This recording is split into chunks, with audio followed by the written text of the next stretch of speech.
Assalamualaikum warahmatullahi wabarakatuh. Ahlan wa sahlan bikum ayyuhat tulab wa talibat fi atasabah. Kaifa halukum fi atasabah? Sabahun nur. Alhamdulillah. Arjukum fi aunillah. Mudah-mudahan Allah selalu melindungi kita dalam keadaan apapun. Baik anak-anak sekalian, pagi ini materinya adalah materi masalah ibadah. Ini sangat penting sekali, yaitu terkait dengan masalah toharo. Anak-anak sekalian, banyak orang yang sholat, tetapi mereka itu juga masih melakukan kemaksiatan. Secara kita lihat ya, ternyata bukan persoalannya dari sholatnya itu, tapi berawal dari sebelum sholat. Apa itu? Karena kita mau sholat kan syaratnya harus wudu, harus bertoharo dulu. Karena toharo ini sangat penting kaitannya dengan masalah sholat. Kalau toharonya atau berwudunya itu benar, insya Allah sholatnya akan benar, akan baik, akan diterima. Tapi kalau misalnya wudunya itu sudah tidak benar, sebaik apapun sholat kita tidak akan diterima oleh Allah Subhanahu wa Ta'ala. Oleh karena itu ada istilah anak-anak sekarang STMJ, sholat terus maksiat jalan, itu masih ada. Biar anak sekalian kita lihat di gambar ini. Jadi toharo, kata-kata toharo ini berawal dari kata toharo yadhuru, toharotan, yang secara etimologi artinya suci, bersih. Kemudian ada kata yang senada dengan nadhofat, nadhofatan, nadhifun. Sama-sama artinya bersih. Tapi di sini ada perbedaan. Kalau toharo ini artinya bersih tidak hanya lahiriah, tapi juga batiniah. Sementara nadhofah ini adalah bersih lahir saja. Kita contohkan begini, babi itu misalnya dimandikan ya, kemudian disisiri, dikeringkan, secara fisik babi itu adalah bersih, itu berarti nadhif, bukan toharo. Tapi kalau kita yang manusia ini berwudu, itu tidak sekedar menghilangkan kotoran lahir, lebih penting adalah kotoran batin, sehingga tidak ada istilah orang yang ketika berwudu baik benar itu kemudian mengucapkan ngomong kotor, ngomong jorok, berdusta, ngomongin orang, gunjing orang lain, tidak mungkin.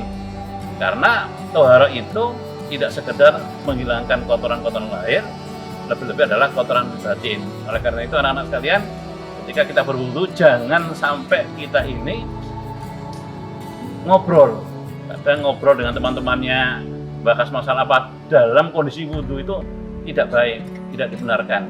Kita konsen kepada Allah ketika wudu itu, karena Rasulullah itu menyampaikan begini, apabila ada hamba yang berwudu ya, kemudian orang itu ngambil air berkumur, air itu dikeluarkan dari lisannya, air yang netes yang keluar dari lisannya itulah dosa-dosa yang dilakukan oleh lisan kita.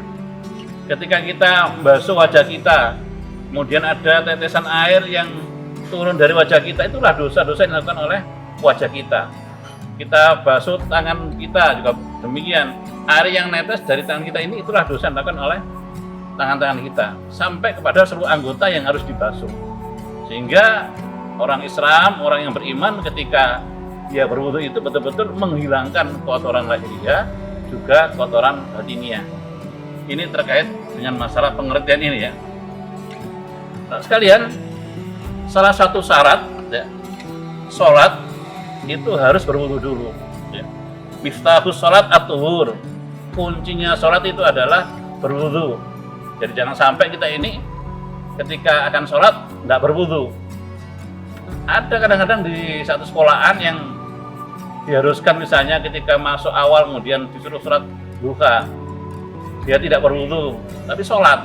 Kenapa kok sholat? Takut sama gurunya, tapi tidak berwudu. Nah itu sholatnya ya tidak akan diterima oleh Allah tanpa berwudu ini. Jadi miftahus sholat at-tuhur. Di hadis lain jelaskan la tuqbalu sholatu ahadikum, tidak diterima salah seorang di antara kamu salatnya itu idza ahdatsa, kalau dia dalam kondisi hadas itu hatta yatawaddoa, sehingga dia harus berwudu dulu. Ini yang saya maksud bahwa wudu, toharoh adalah sangat penting. Jadi ini menggambarkan bahwa Allah itu sangat cinta terhadap kebersihan, tidak hanya kebersihan urusan lahiriah, lebih-lebih batiniah. Di Al-Quran dijelaskan, innallaha yuhibbut tawwabin wa yuhibbul mutatahhirin. Allah itu cinta pada orang-orang yang bertaubat dan cinta juga terhadap orang-orang yang membersihkan diri. Dan anak sekalian, nah, bagaimana cara kita untuk berwudu? Seperti yang biasa kita lakukan, kita wudu, niat untuk wudu. Wudu untuk apa? Untuk sholat. Jadi kita misalnya di tempat wudu itu sudah ada keran yang siap, kemudian kita ucapkan Bismillahirrahmanirrahim, dibasuh, ya, dibasuh tangan kanannya ini 3 kali, ya, 3 kali, 3 kali, baru yang kiri 3 kali, bukan tadi kanan kiri kanan kiri kanan kiri, bukan, tangan kanan 3 kali, ya, kemudian sambil merenung tentang dosa-dosa dilakukan oleh tangan-tangan kita, ya, tetesan air dari tangan kita itulah dosa-dosa yang dilakukan oleh tangan kita. Kemudian kita berkumur. Nah, berkumur ini ada 2 macam. Berkumur sambil istiqarah, ya, sambil menghirup air ke hidung, ada seperti itu, ya. Kemudian 3 kali, ya. Ada yang enggak, ngambil air, berkumur, diulang lagi sampai 3 kali. Setelah itu baru menghirup air ke hidung, ada seperti itu, ya. Enggak apa-apa, silakan, enggak apa-apa, karena itu sunnah. Jadi cuci tangan, berkumur itu termasuk menghirup air ke hidung, itu sunnah hukumnya dan tetap harus kita jalankan. Jangan kemudian sunnah kita ngambil pokok-pokoknya, berarti wudu ya cukup kita basuh wajah, ya, tangan, kepala, kaki, bukan.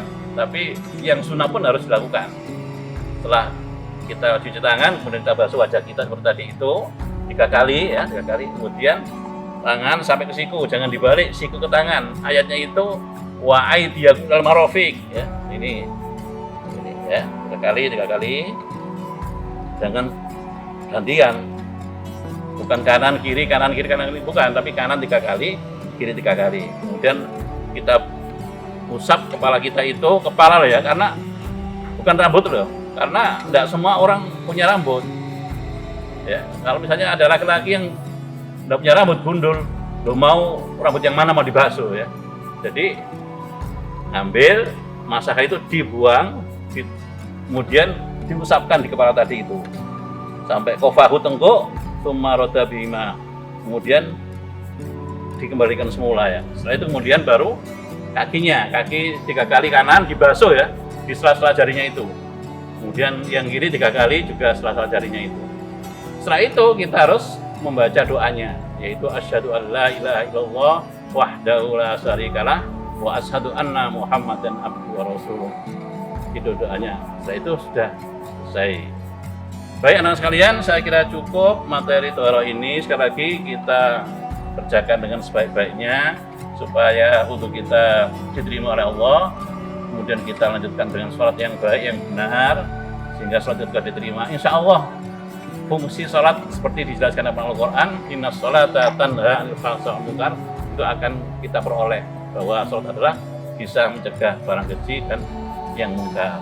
Baik anak sekalian, kita tutup dengan doa kafaratul majlis. Subhanakallahumma bihamdik, asyhadu an la ilaha illa anta, astaghfiruka wa atubu ilaik. Assalamualaikum warahmatullahi wabarakatuh.